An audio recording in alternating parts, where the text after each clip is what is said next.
the morning session. Our first speaker is Mark Bickford from Cornell, and he's going to speak not only about sets, but also about cosets. Thank you. All right. So, this is where we thank the organizers. So the first time I met most of the people here was in Oaxaca, Mexico. And I well remember the date because it was like 1 week after Trump got elected, so I can hardly forget that. But anyway, at that meeting, I learned a lot because we had recently proved the continuity principle in Nuprl, and we had added bar induction, so we had a fully intuitionistic system. And so I was talking about how we could prove Brouwer's uniform continuity theorem, but I needed an extra assumption about strong extensionality, and they said, "Oh no! In intuitionistic math, you have weak Markov's principle, which proves that all functions on a compact space are." So I hadn't known about weak Markov's principle, and then I learned about BDN, all of its wonderful consequences. So I learned a lot at these meetings. And then last time, then they invited me to come to near Munich, and I talked about constructive analysis then in Nuprl. So this time I thought I'd talk about something different, just what I had been working on, before the invitation. So, so here are some of the topics if I can talk on each of these things for 5 minutes, we'll make it, and if not, I won't make it through all of that. But anyway, so the first topic, why should I even care about studying constructive set theory inside of type theory? Because, Aczel used type theory to show that constructive set theory made sense, and so I've got type theory, so why do I need it? Well, the reason is just, first of all, a student was asking Bob Constable, can I study set theory inside of type theory? And I thought, why would you want to do that?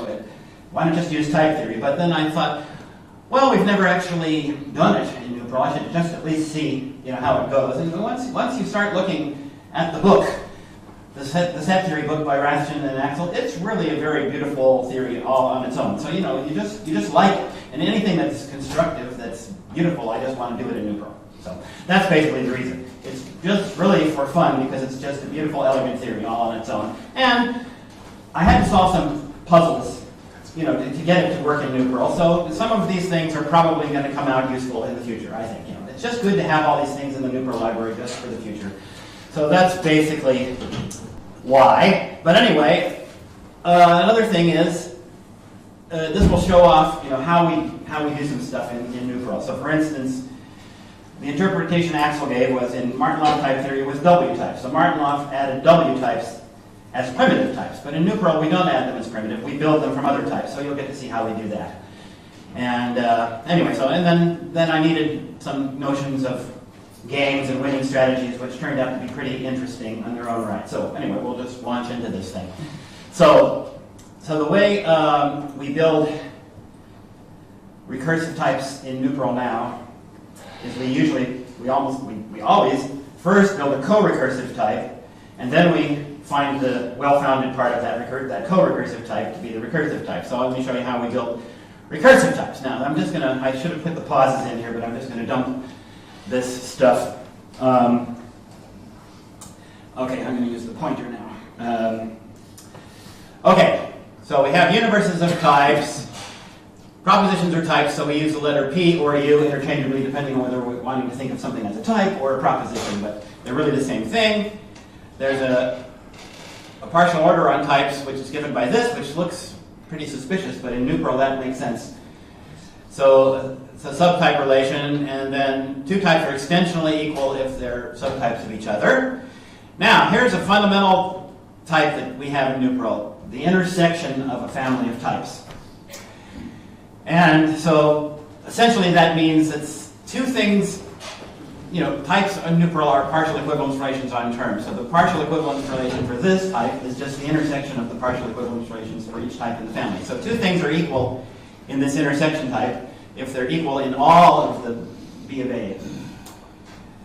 And essentially this is a kind of uniform universal quantification. Something is in here if it's in all of these, but you don't get to use which A. It's not a dependent for all, it's a uniform for all.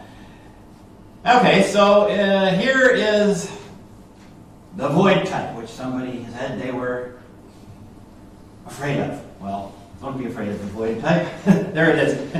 Anyway, if we take the intersection, this could be any type over here. The intersection over void, yeah. The intersection over void, two things are equal in there if for all members of void they're equal over here. Well, there's no members of void, so any two things are equal in the type top. That makes x a subtype of top no matter what x is, so we have a top type. All right, function is monotone if it preserves subtype, and it preserves omega limits if it has this property for any sequence of types. This holds. Well, when you have both of those, you can just iterate this function f from types to types, starting at top, just iterate it, and take the intersection over all n. And if you have this preserving omega limits in this monotone thing, you're going to get a greatest fixed point of that equation, up to extensionality. So that's the way we build a co-recursive type, because I have not yet found any type I wanted to construct that didn't satisfy these two things.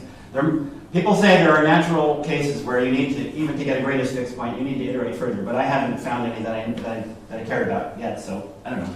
Anyway, if I need to, since we can, as you'll see, we can construct ordinals, we could iterate further if we needed to, but anyway. All right, so that's how we build co-recursive types.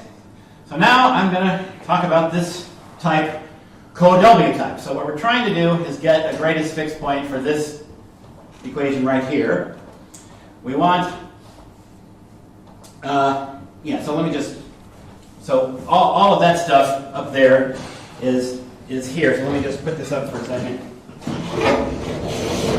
So the co-W type is going to be the greatest fixed point of this equation. So a co-W type, oops, that's wrong. That's a times. Sorry. Whoops. All right. I think I had it over there, and then I copied it bigger, and I made a mistake. Okay. It's a pair of an A and a function from B of A into more co-W types. So you can see it builds a tree. Every W is a pair, and so you choose something in B of A, which we call the domain of this W, and then you apply F to that, and we call that taking the item. So Aczel used something like over bar and over squiggle, but I always got confused by that. So I actually write out dom and item to help me remember which one is which. But anyway, so given a W, you have the domain of the W, and then that's the B of this A, and then you can apply the function part to any of the things to get the next item, and then you can keep going like that, and you can keep going forever. It's not well-founded in the co-W type. If we want the well-founded part, we want only those paths which eventually stop. And anyway, so you can see that by this sequence of choices of the different B's in the domain, we can, so that up there is, I've got a recursive definition of this type copath NW, which are, it's a product of the different B's. But anyway, essentially this choice of B's picks out a path of a certain length, and then if you put the path length first and then the path, you get another type where you don't have to put the number. So this type of copaths given a W, this is another type, and as you're into the Brouwer idea of spreads, you can see that this is forming a spread. The sequences of these copaths coming down here are going to be a spread, so we're going to be able to do something with bar induction with these things. But anyway, okay, so right, so you can see, so I've got these copaths, length of a copath, etc.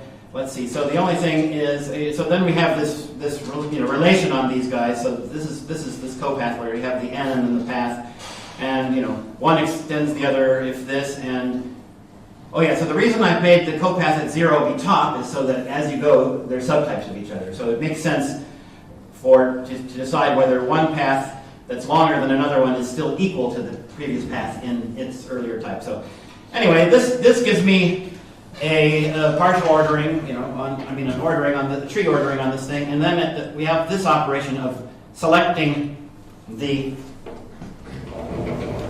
given a path, then you can get this W type that's at the end of the path, sort of addressed by that path. So anyway, that's sort of the technical tree structure we need. Okay, so now the W type, oops, there's a little footnote there which is at the bottom. The W type is now going to be the least fixed point of the same equation. And I'm going to give the definition on the next slide to how we get that. But anyway, the idea of being the least is it should satisfy an induction principle. And there's the label with the dagger is the induction principle we want. And now there's a technical point here. This, for all P, is written in brackets. That's my uniform for all quantifier. So in other words, the witness to this induction principle is going to be uniform in this P. It doesn't need the P. All it needs is this part and the W. So call this part H. Okay, so induction says that for all W, P of W holds if you can prove from the induction hypothesis that it holds. And the induction hypothesis is that for all elements of the domain, it held for the item. Okay, and so this thing is going to be uniform in P. We're not going to need P. We just need this, which is H, and this, which is W. So as a function of H and W, there is the witness to the induction principle. It's a bar recursion. And we're going to prove that that's in there, and we're going to prove by bar induction that that thing actually is the witness. So the definition of the W type is on the next slide. Okay, so in order to derive that induction principle by bar induction, we have to define the W type as the well-founded part of our co-W type. We have to define it in a way that kind of matches up with bar induction. So this is saying, so F will be now a sequence of these copaths, and given that the n minus, so F will be a sequence of length n, so the last one will be Fn minus 1. If that actually has length n minus 1, and the next thing I'm trying to add has length n, then it has to extend. But if I violate either of those conditions, it doesn't have to extend. So that's why a spread means you have to have a spread law that says here's what you have to satisfy at each stage. So that's going to form my spread law. Then a branch is just going to be an infinite sequence of these copaths that satisfies that spread law. So what is that? It's an infinite sequence. If the lengths always are correct, then it's going to be going down.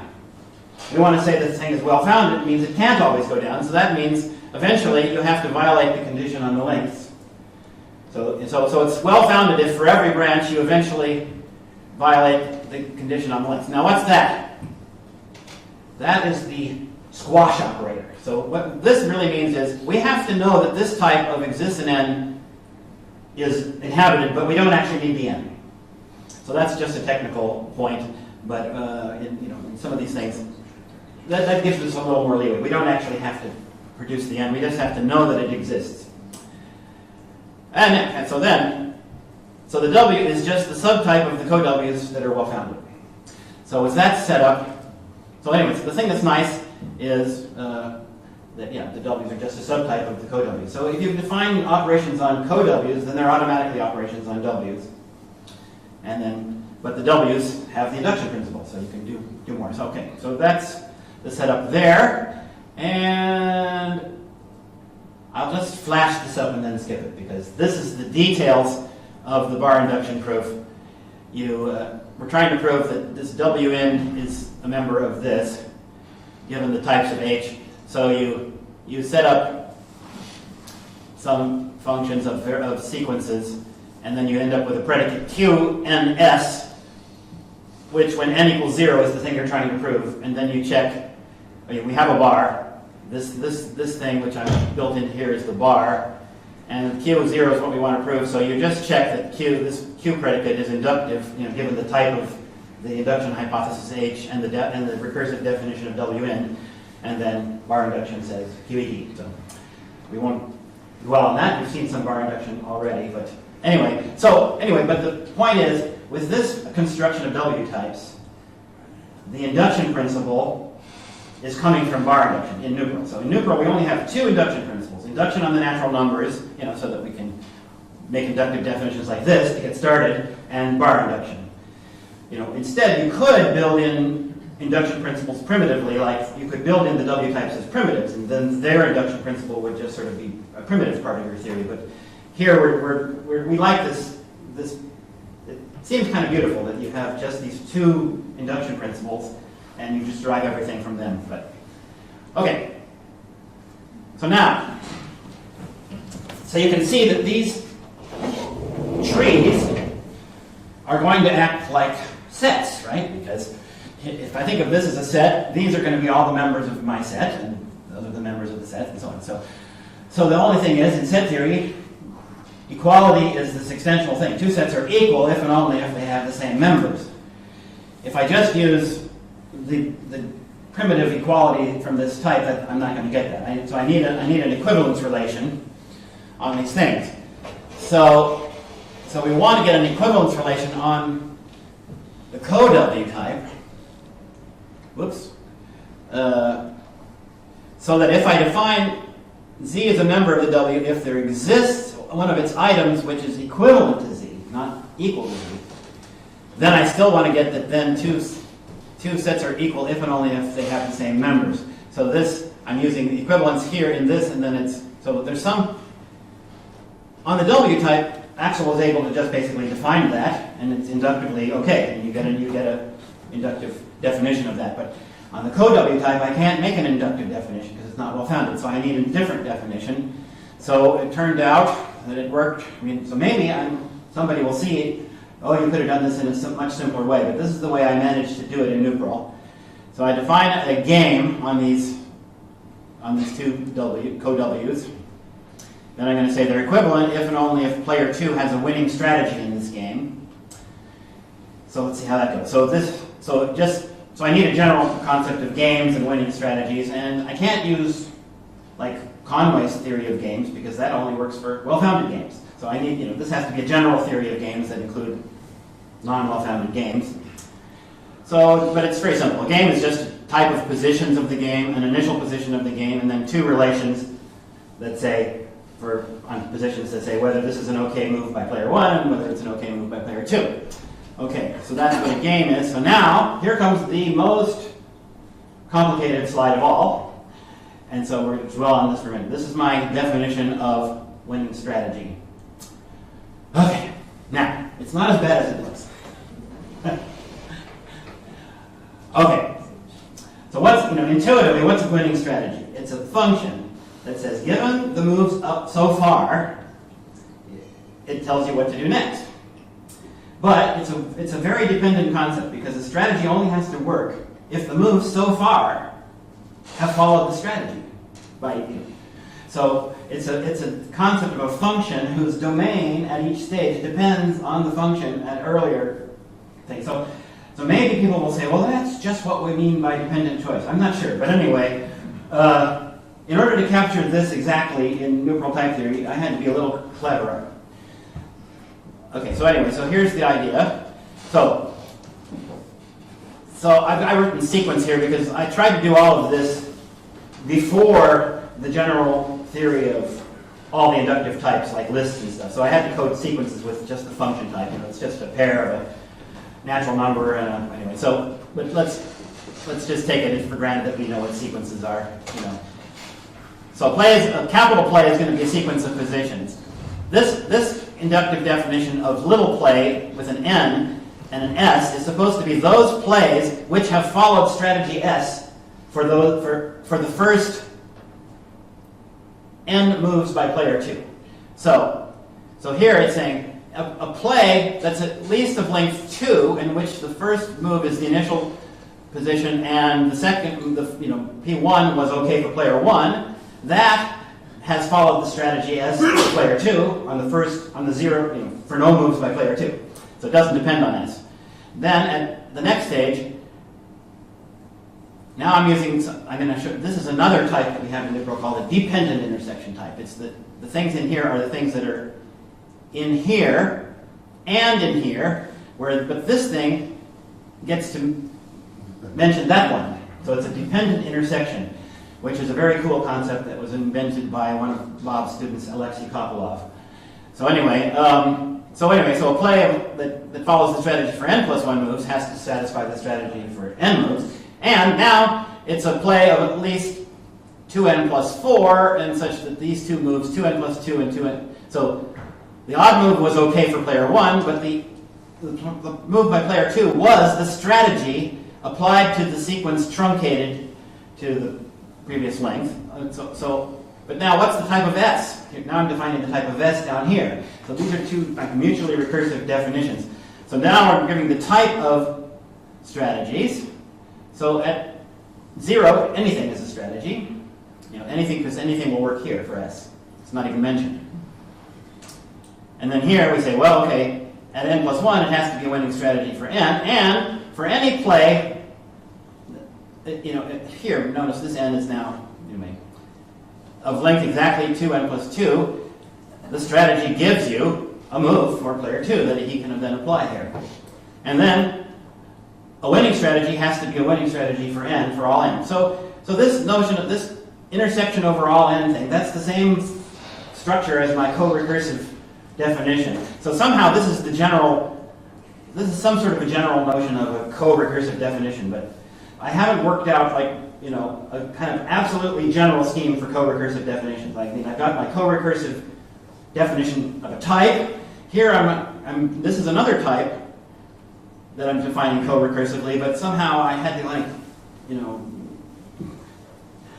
so maybe somebody can tell me, there's some setting in which I could have all of these things once and for all and have the ultimate notion of a co-recursive definition. But anyway, that's my definition of a winning strategy.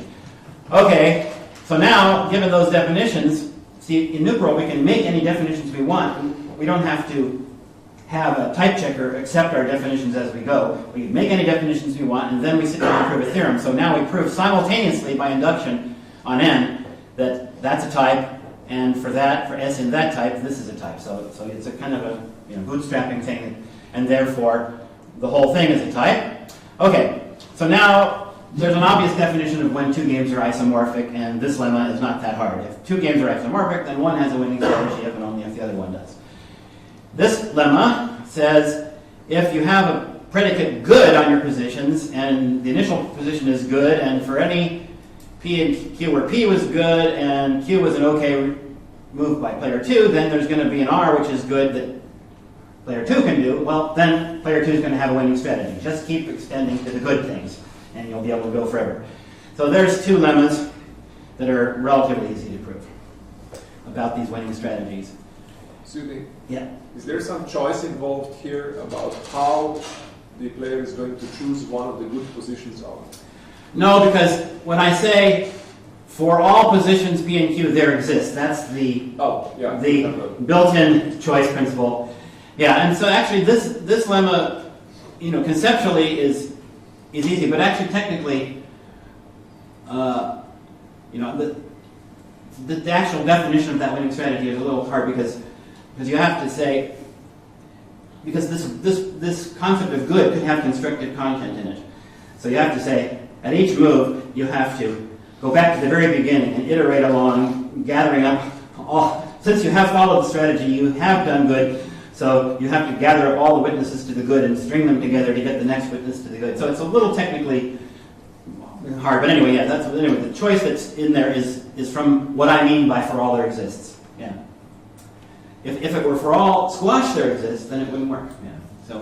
So you have to, and so and so another thing that worried me is I thought, well, once I prove this, maybe this is an if and only if.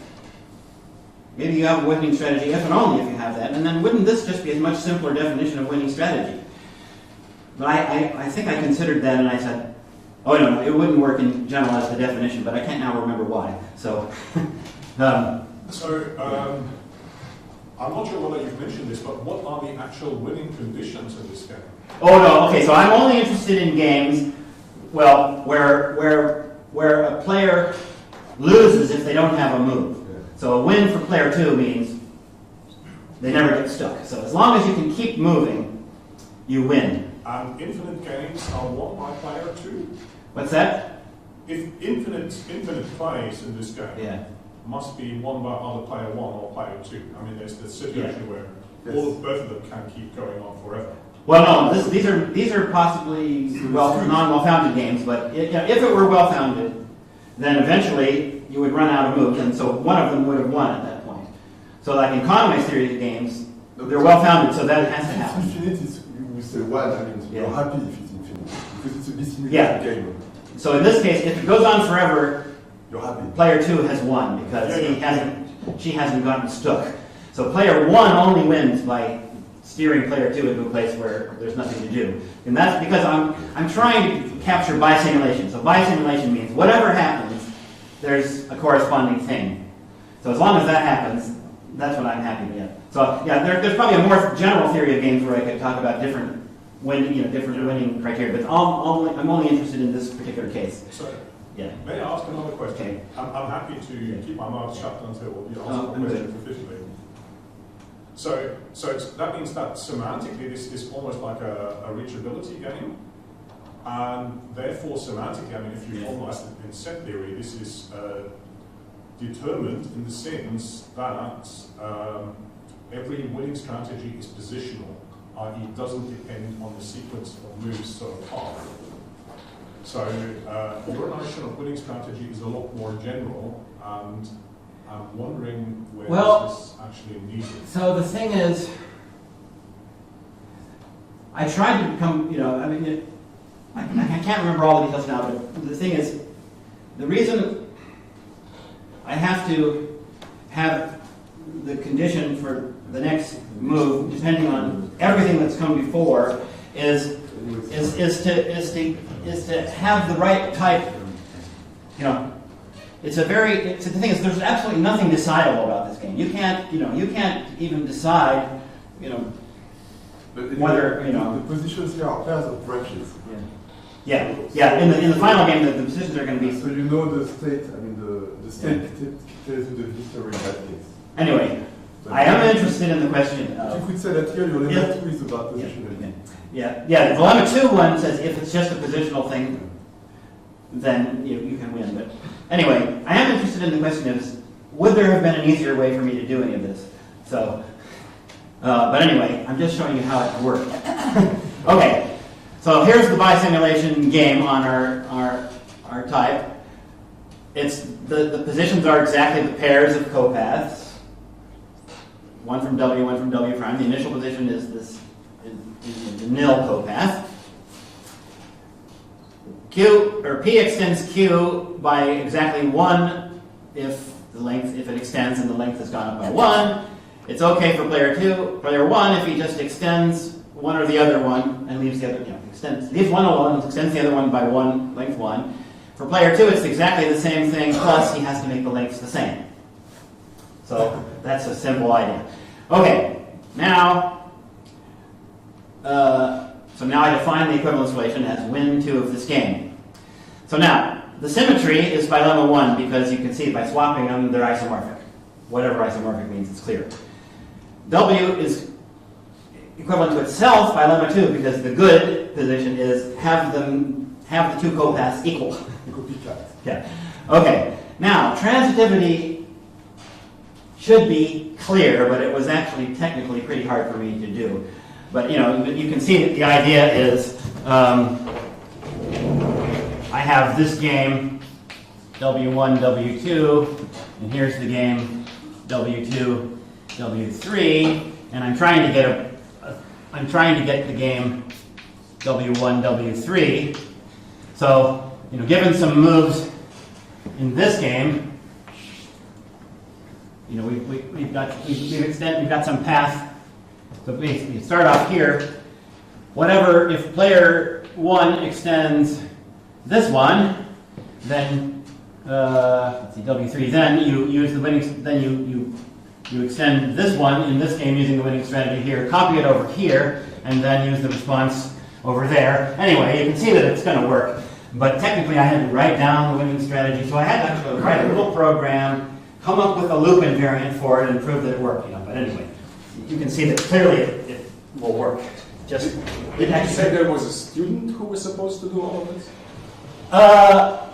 Well, if they were just going to study set theory, they would have just not worried about these co-sets, and then they wouldn't have had to do any of this. They could have just used Aczel's definitions. Everything would be fine. But I wanted, since I started doing the Aczel thing, then I started thinking, yeah, but I've got the co-Ws, and Aczel studied non-wellfounded sets as well. Can't I just combine this all into one theory? That was So you always look at something and say, this is really nice, but I wonder, can I do it slightly more generally, or what can I get out of this? So anyway, okay. So now we're specializing. So we've now got a simulation relation. Oh yeah, by the way, and then it does satisfy that extensionality thing, that member if and only if, anyway. So now we have the kind of general setup that we want for a set theory based on any co-W type. But now we just want to pick a nice big one, to get set theory. So this is the way Aczel did it. So the A is just taken to be all types in the universe. And then the B is just take that type.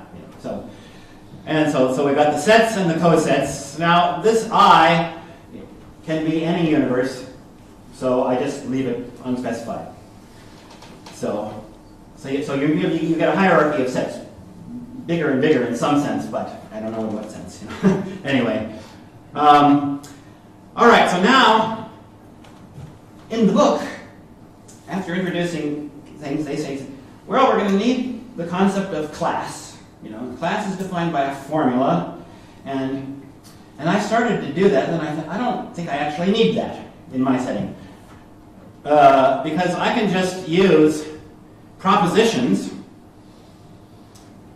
and as long as they have this extensionality property. Any propositions about sets that respect this equivalence relation, whether I can think of a formula that defines them or not, it doesn't really matter. So I can just use these predicates in relation. So they talk about classes and classes of ordered pairs to cover these things. But I started off doing it that way, and then I thought, no, I don't think I need that. So that's one thing I find very nice in type theory is we have this concept of universe, and that actually is very helpful for my brain. Anyway, so you'll see, because in set theory, the notion of restricted class versus proper class is, at least in constructive set theory, very important. So I'm going to say that a class just corresponds to one of these predicates, or one of these relations, if it's a class of ordered pairs. And whether it's restricted or not depends on whether this type is in the same universe as my sets, or in the next universe up. Because if I quantify over all sets, it's going to go up a universe. And if I quantify only over the domain of one set, then it's not. So anyway, so bounded quantification can be defined this way. For all the items in a set, this property holds. And as long as this has this extensional property, then you're going to get this thing, which is going to have, it's going to be in universe I, versus this thing, which is going to be in universe I plus 1. They're going to be if and only if. So bounded quantification doesn't raise the level of the proposition, but if in general, if this weren't this bounded quantification, if you just said for all sets something or other, that would go up a level. So you get the distinction between proper class and restricted class just by considering the universe level, and then you have various ways to know that you're in the right universe level. So anyway. You do mean exists I. When you see a mistake? like line 6, when you define... Oh, exists I, okay. Up there. Yes, okay. Checking. Right, that's a typo. Okay. Yay, you found one. Okay, so I'm just going to use those. All right, so now the restricted separation is basically the existence of this set. So sometimes I just write TF for an arbitrary set because they're. So we want to form this set by separation. So here's the definition in type theory. We just use this dependent product. We just put in the set exactly the things that satisfy the predicate, and then this, if P is a restricted thing, then this is a type still in the same universe. So we're good. And notice the same definition if this is a coset and P is a function, is a proposition about cosets, gives me a coset, and if T was a set and this is a proposition about sets, it gives me a set. So that's the typical thing. I have one definition of each concept, and I have two well-formedness lemmas. It says if it's a set, I get a set. If it's a coset, I get a coset. And then if you have that, if you have that set predicate thing, then you get the normal thing for separation. Okay, so now, the book just goes through and shows you how to build all these different things, and so, here are just some of them. I'm not going to dwell on this, pairs. So basically, for each construction in set theory, there's a corresponding type that that's naturally the sort of index set for that thing. So if I want to get a pair, then I'm going to use the Booleans to index my pair. And then here's the regular definition of an ordered pair. Now here is like one of the fundamental things they talk about, the union replacement. It kind of combines union and replacement. And so it's if you've got a set and you've got a function on the elements of that set that give you sets, then you're going to union them all up. So, you use this dependent product type in the type universe to do it, and, it just works. Okay, so there's the union replacement, and then if you just use the identity function, you get the regular union of a family.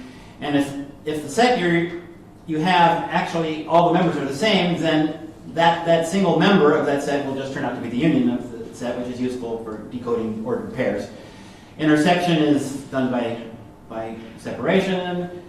And then, if you intersect an ordered pair, you get a set that has only A in it, and so you take that single member, that gives you A, and then you can find the possible second components by separation and then get that. So you can decode ordered pairs. Here's a way of just getting a binary union of two sets without going through this union of a family thing. And then, here's how you go up, and then you can define the empty set this way, and then iterate this thing and get your natural numbers and put them all together into your omega set. So there's most of the axioms of set theory right there. There's a few other ones that are missing, but you can consult the book and see all the different things, because they all work. So I just wanted to show you, it's like this part, if all I wanted to do was this part, it would have taken me just like 1 week. Just go through the book, write down all the definitions, make sure they all work, it's good. But I wanted to do this thing. Okay. So the non-wellfounded sets are supposed to satisfy something called the anti-foundation axiom. So I don't know whether I've quite captured that, but I just want to show you that I at least captured the spirit of it. So on this lemma 3 there is just a general lemma about co-recursive things. If you have something which is in the intersection of all types that sort of match their functions, that match the defining condition of your co-recursive type, then the fixed point of that is going to be in there. And that you just prove that by, the co-recursive type was just the intersection over all n of something. So you just to prove that something's in there, you just have to prove for all n that it's in there. So you prove that by induction. And it's co-recursion because the base case is it has to be in top. Everything's in top. And so this one is almost trivial. So then we can define this set Aczel calls capital omega this way, and you just get a set which contains exactly itself. Or which is just, it's not just that it contains exactly, it computes to the singleton set of itself. More than, you don't even need the equivalence relation. It just is.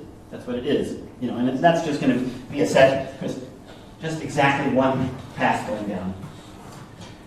And then lemma 3 can easily be extended to, I changed W to C in this case for some reason. But anyway, you can add in a parameter. So functions from I to C and functions, if it has this, then the fixed point is going to be a function from your index set. Yeah. So I have a question. So you use two universes, yes? You have your prime. Why did I do that? Marginal question for everybody. I guess I did, so I guess in general, I did that in this case because, so in all the lemmas I had about co-recursion, I usually just had one universe. But then when I came to this co-set thing, the A was one higher universe. So I had to go back and make sure that many of the parameters could have been, the thing is, the A is anything, and the B is a function from that into a universe. So the A doesn't really matter what universe it's in, as long as the B function is going into a particular universe. So I was able to generalize up to there, and so then I think that probably this came from that generalization that you allowed, you're certain, So, that's another thing about Nuprl. In Kant, there are universes, but they're sort of implicit in I guess there's probably ways to force the universe you want, but in Nuprl we just explicitly say which universe we want, so I find that useful, because most of the time you just put universe I, everything works. But sometimes you need to be careful, and so, So U prime is a bit higher. U prime is just I plus 1. Okay, yes, that was my question. It's just a notation for that. Okay, anyway, so using this parameterized version, for any relation on here, we can make this fixed point, and then we get a system of cosets, and Si will be an item of Sj if and only if Eij.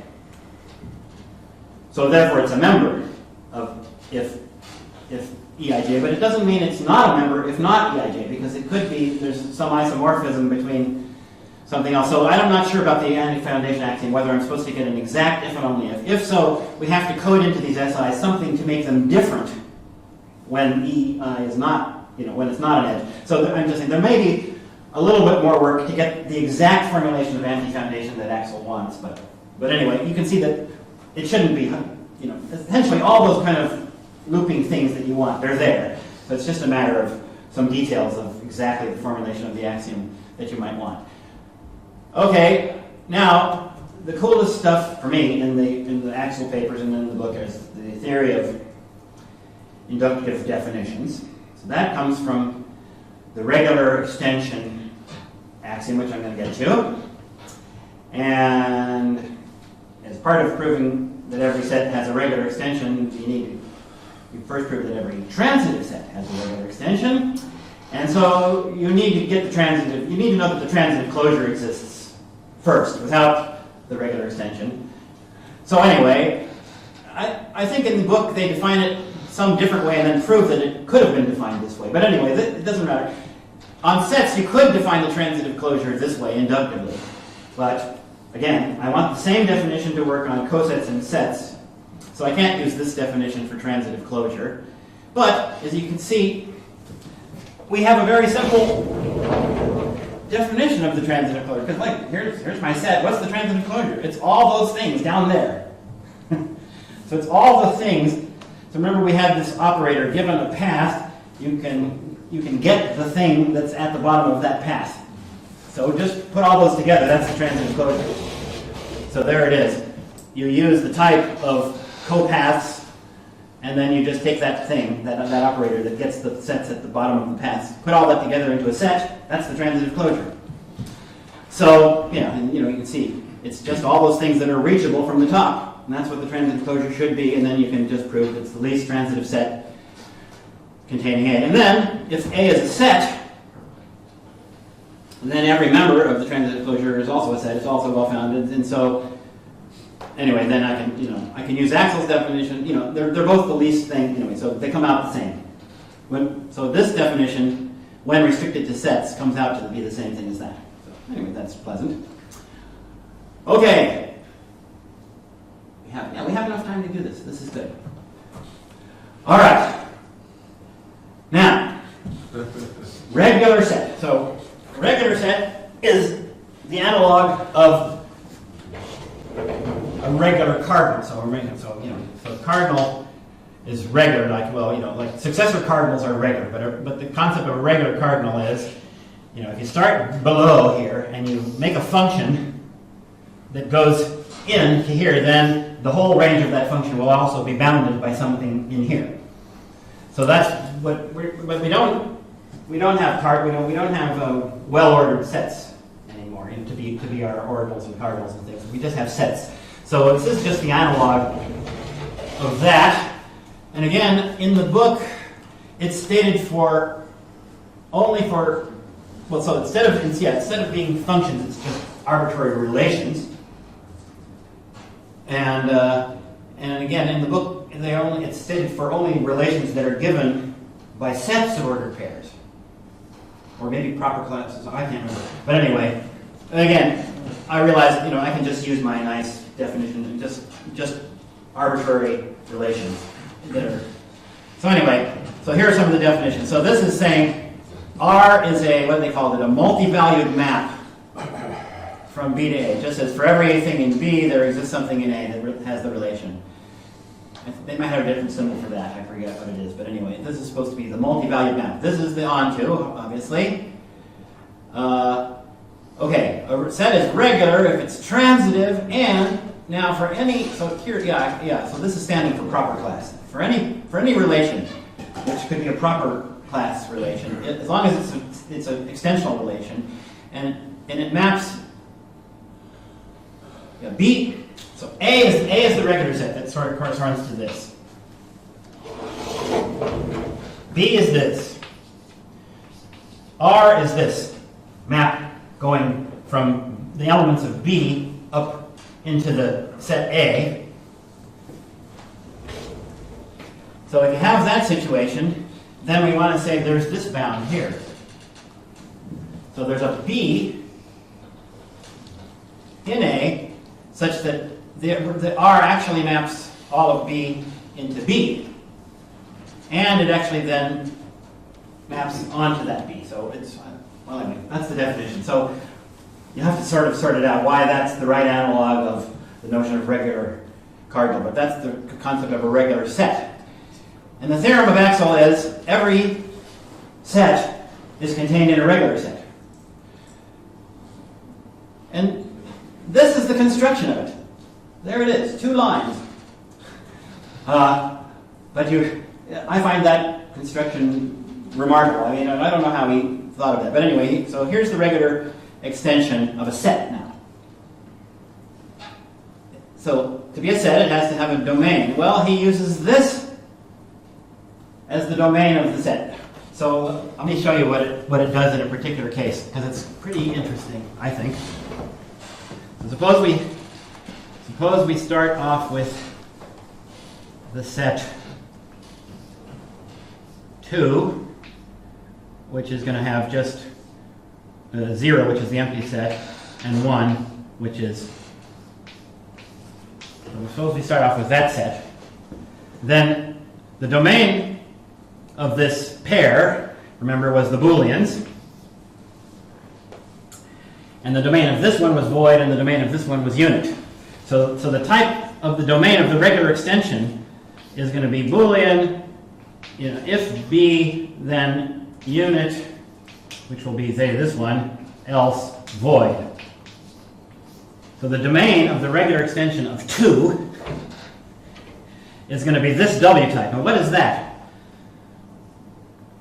This is really the same thing as the natural numbers, because, see, it says you have a Boolean. You can either go unit, unit, unit, unit, or you can eventually you have to stop and pick void. So this is so you can see the new set that's the regular extension of 2 is actually going to have omega, this many things. They're all going to be different in fact. And anyway, so then given this path here, it iterates along the path. When it hits void, it's going to make this set. And then at each set, it's going to just make the set of. So basically, what's going to be in this regular extension of 2 are going to be all the sets that look like that. And so what are those? Those are all the hereditarily singleton sets. So I think that's what Reg X n is in general. It's all the hereditarily n minus 1 sets, which is a lot. Anyway, the whole point of a regular thing is, to be something like a bigger cardinal than you had before. So it blows the sets up. It uses only ingredients that were in the original set, but it kind of puts them together in all possible ways up to a certain bound. I don't know. So it's very clever. Anyway, so the thing is, so this is this is the domain. This is the function, and so that function is defined recursively, but it's defined recursively on a W type, so that's no problem. You can prove that, And so anyway, then he proves that if S is transitive, then it's contained in its regular extension, and the regular. Well, the regular extension is always regular, whether the set's transitive or not. But the set is contained in its regular extension if it's transitive. But that's no problem because we have the transitive closure. So to get the arbitrary regular extension, you first take the transitive closure and then you do this. So the transitive closure already added a bunch of stuff, and then the regular extension adds a whole bunch more stuff. So you get a way bigger set, but it's still a set. And so anyway, in the proof that the set was regular, he doesn't really use induction. So that's going to just work for my cosets. But for the proof that S was contained in its regular extension, that was done by induction. And you can sort of see why, because,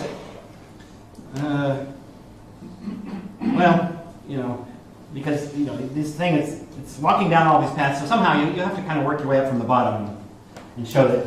I don't know. Anyway, it was done by induction, so it wasn't all clear to me that this construction was going to work for the cosets. My idea is I'm going to do as much as I can.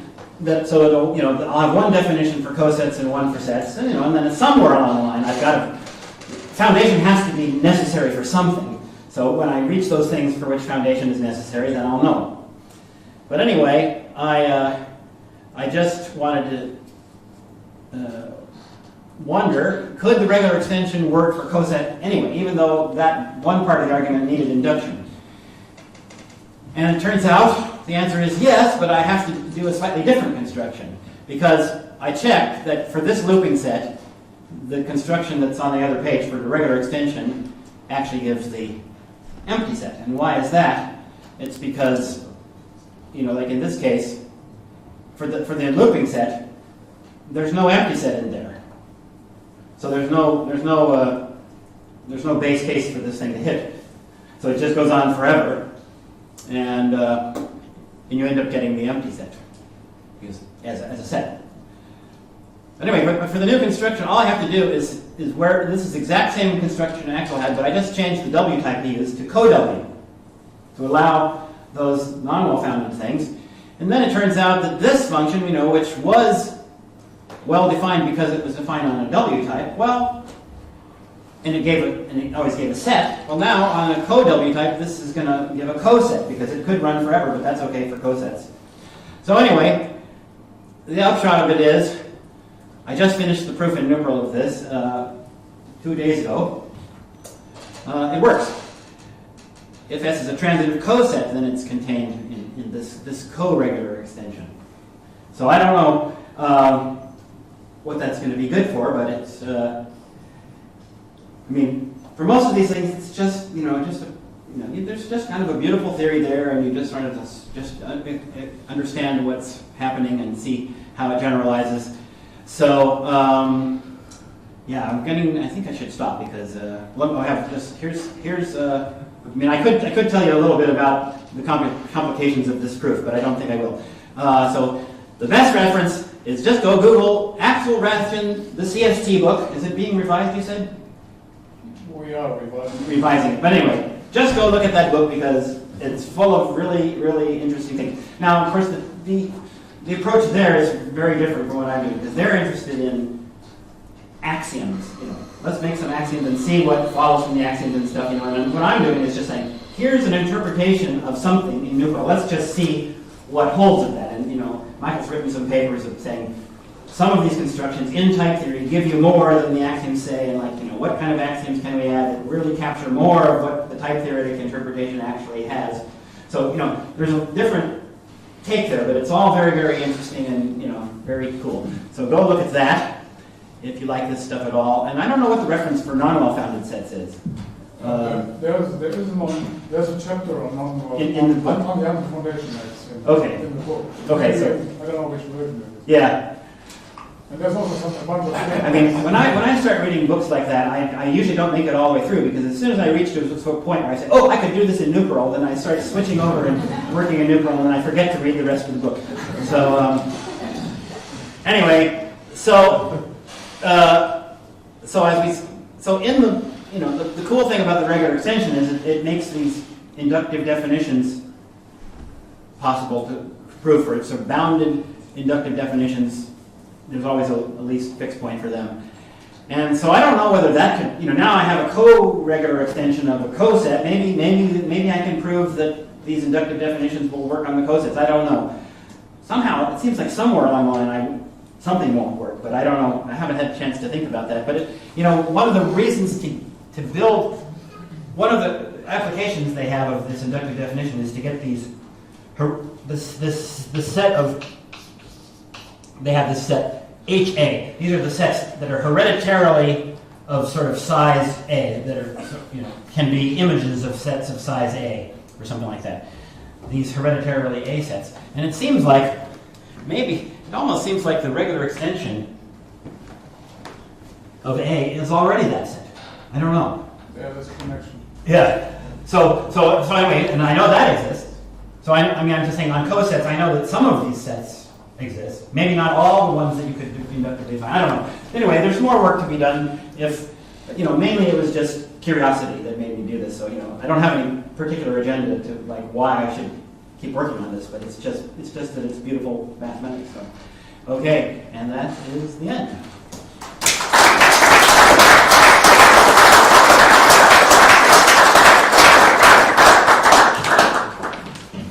There's time for questions. Before coffee, we're not eating into coffee. Since you broached the topic of what this is good for, I just want to say something. There's a very beautiful book by Barwise and Moss on anti-well-founded, on the anti-well-founded world and so on. It's called vicious circles. Yeah, it's called Vicious Circles. And so this book was also a reason why I was interested in seeing how this works in CZF. And the amazing thing is, so very often if you take a piece of classical mathematics, it's not so easy to transfer it to a constructive context where the underlying logic is intuitive logic. But it turned out that this book actually, if you instead of having classical set theory in the background, you work in CZF minus, so CZF without foundation basically, then basically everything in this book can be done just in a very straightforward way. Yeah. And so in particular in Bowers and Moss they have this version of the anti-foundation axiom where you say basically every system of equations has a solution. And all of these equivalences in the book, they work constructively. So Okay. it's quite amazing. And that sounds dangerous for me because, if I go read that book, I will just say, oh, I have to formalize all this in Nuprl, and then, but yeah, that sounds good.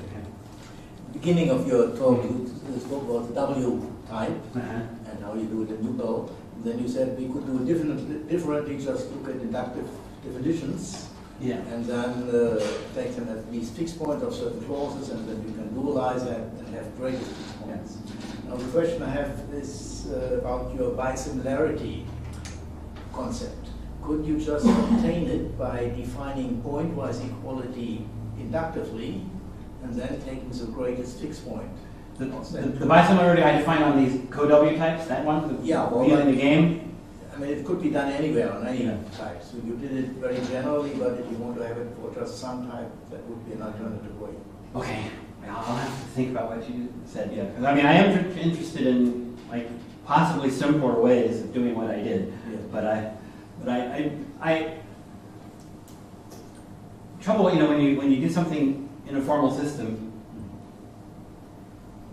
after you've done it, you have an artifact of how you did it, but you often lost track of all the things that you tried that didn't work. And then you can't remember, why didn't I do it that other way? And I think I tried that, but it didn't work, but now I can't remember why. But yeah, because I tried various simpler definitions of this equivalence relation, and I would always get stuck somewhere because it just didn't have enough of this very dependency, because you'd think, but why does a winning strategy have to be a function? Why can't you just say a winning strategy is just a function from sequences of moves to moves, such that if it has satisfied the property, if moves that have satisfied the strategy, it will give you a correct move, and otherwise it's not required to give you a correct move. Well, in this case, if I haven't followed the strategy up till now, I can't even come up with a default move that might be incorrect. Because there's absolutely nothing decidable about this game, so you can't even guarantee that you can even pick an incorrect move, or anyway. So unless I tried various simpler things, and I just would always get stuck, trying to prove that if you have winning strategies for the sub games, then you can make a winning strategy for the other things. Say, well, just take now you're up here. I don't know. Until I got this very dependent thing, it just didn't work. So if there is some simpler way, I'll just have to, try it and see if it works. So here you study some construction trees, yes? Yeah. So then you have the inductive and the co-inductive definition. So there is an analogy, I don't know. Yeah. So when you go to more general recursive types, you know, with positive and negative instances of your type. Yes. So for instance, you know, D equals D implies D. Okay. Yes. Then the recursive definition will be the one that is co-inductive. Yes. So it's but then what you do is you want to refine. So you say, okay, I will refine. I will consider a subclass of. So typically here you would say, okay, I will consider a well-founded. Yeah. So what I'm saying is that when you want to resolve that equation in So like the method I have will definitely not work on this because this function no, I understand is not monotone. Yes. Yeah, sure. Yeah. But what I mean is that there is something, you know, it's always been a big question, Yeah. is why in type theory, you know, we only have recursive solutions. We have one solution, not two. Okay? So we cannot speak about inductive, an inductive solution. But then what happens is if you take the recursive solution, okay, you can refine it into maybe, so for in the case of your tree, you can say, okay, I will consider the branches which are finite. Or when they are infinite, something bad happens, which is the way you formulate it. And so my question is, this is my question. So you start, I mean, I think the spirit of your talk is, or your work, is let's try and build a beautiful theory of cosets. Yes? And my question is, imagine you have a very clear understanding of these cosets and the axiom. Can you then, by some kind of generic technique, deduce some properties on the sets? So you see, so you... Yeah, well, I'll go ahead and just tell remember in this thing, you know, we had this predicate that we had on the branches, well-founded. So that's a perfectly good proposition. So by separation, I can, you know, for any coset, I can just get the well-founded part. So at least we have the notion for any coset of its set part. So I don't know, that would be an ingredient of you know, automatically transferring properties. If you have something or other of cosets, then maybe something will happen automatically on the set parts of those. That was my question. You know, Yeah, you understand how it, because yeah. For the moment you find it marvelous Yeah. to extend things from sets to cosets, but it would be nice to say, okay, and maybe sets are just a specific property. Yeah. I mean, here, well-foundedness, but you could imagine other properties of branches, which would define set prime and set second. I mean, you know, maybe, you know, we would hope for this phenomenon. I mean, we was talking, you know, John was telling me, you know, Fred Richmond was telling people, try not to use the axiom of choice at all, because if you don't use the axiom of choice, you're going to get a more general theorem and maybe a more beautiful theorem. So here we're saying, let's try not to use the axiom of foundation at all, because maybe we'll just generalize our theorems and get a more beautiful theorem. Who knows? So, you know, by that method of stripping out things that may or may not be necessary, and then, you know, anyway, so, I don't know. You know, this is just, mainly this was just kind of like a cool thing that I just started to do, and when they said, what could you talk about? I said, well, I want to talk about this. So I don't have any, as I said, I don't have any agenda where I'm going with this. It's just something I could do, so I thought it was nice. I mean, it was just... We give Paul a short question. Yes, it's just like every thought about Conway games and sets. I'm sure you did, so it would be... Yeah, I mean, I you know, as you can see, you know, the Conway games would be W's, but instead of, you know, there would be two rather than one. Yeah. And I started doing that, you know, just because, again, it's a beautiful theory, so, but I didn't really, you know, push it all the way. Okay. Yeah. They're considered in the hot book. Also, Yeah. in the hot book. Thank you. But actually, I did think that, you know, maybe I could generalize the Conway games this way. You know. Yeah, exactly. Of course. He explicitly says he doesn't cover non-well-founded games. Co-inductive. Why not? Yeah. Okay, anyway. We're done?